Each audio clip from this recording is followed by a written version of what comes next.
Hello, അപ്പോൾ നമുക്കിന്ന് ഒരു വാൾ ഡെക്കോർ ഉണ്ടാക്കിയെടുത്താലോ. അതിനായിട്ട് ഞാനിവിടെ കാർഡ്ബോർഡാണ് എടുത്തേക്കുന്നത്. ഞാനിവിടെ പച്ച കളറും ഒരു ക്രീം കളറും വെച്ച് അടിച്ചെടുത്തിട്ടുണ്ട്. എന്നിട്ട് വേറെ ഒന്നുമില്ല, അളവെടുത്തിട്ട് നിങ്ങൾക്ക് ഇഷ്ടമുള്ള അളവിലെടുക്കാം. എന്നിട്ട് അത് വെട്ടി കൊടുക്കുക. അപ്പോൾ ഈ കാർഡ്ബോർഡൊക്കെ ഇവിടെ റെഡി ആയിട്ടുണ്ട്. ഇനിയാണ് മെയിനായിട്ട് ഒട്ടിച്ചെടുക്കേണ്ടത്. ഞാനിവിടെ എടുത്തേക്കുന്നത് ഫെവി ബോണ്ടാണ്. ഞാൻ ഒട്ടിച്ചെടുക്കുന്ന രീതി എന്ന് വെച്ചാൽ ഉദ്ദേശിച്ചത് ഇങ്ങനത്തെ ഇങ്ങനത്തെയൊക്കെ ഒരു ഏകദേശം ഒരു ഷേപ്പിൽ ഞാൻ ഉദ്ദേശിച്ചത്. അപ്പോൾ അതേപോലെ നമുക്കൊന്ന് ഒട്ടിച്ചെടുക്കാം. ഓക്കെ, ഇങ്ങനെ ഞാൻ 4 ഒട്ടിച്ചെടുത്തിട്ടുണ്ട്.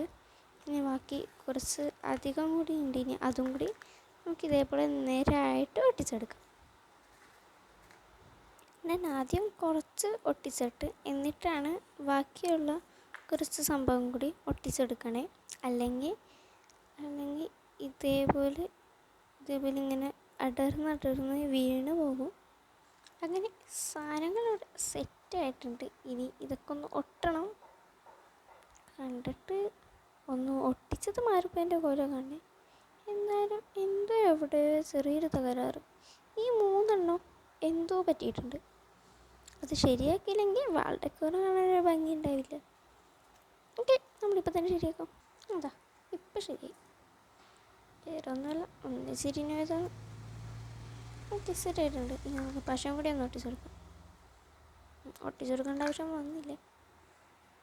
ഒട്ടിച്ച് നീളം കൂടിപ്പോയാൽ ചെറിയൊരു സംശയം. സാധനം ഇവിടെ റെഡി ആയിട്ടുണ്ട്. ഇനി നമുക്ക് വാളി വെച്ച് നോക്കിയിട്ടും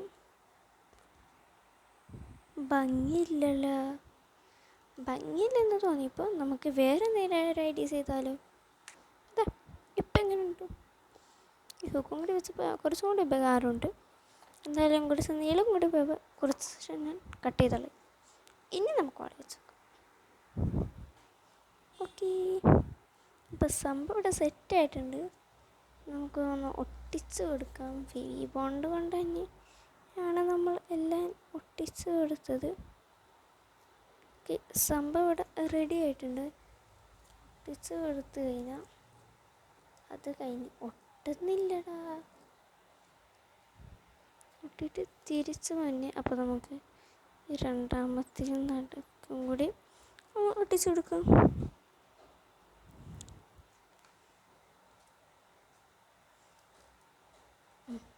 ഇപ്പം സെറ്റായി.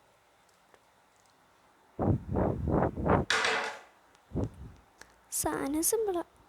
ഇച്ചിരി കാർഡ്ബോർഡ് ഉണ്ടാക്കിയെടുക്കാവുന്നുള്ളൂ. അപ്പോൾ ഇഷ്ടപ്പെട്ടെങ്കിൽ ലൈക്കും ഷെയറും സബ്സ്ക്രൈബും ചെയ്യാൻ മറക്കല്ലേ.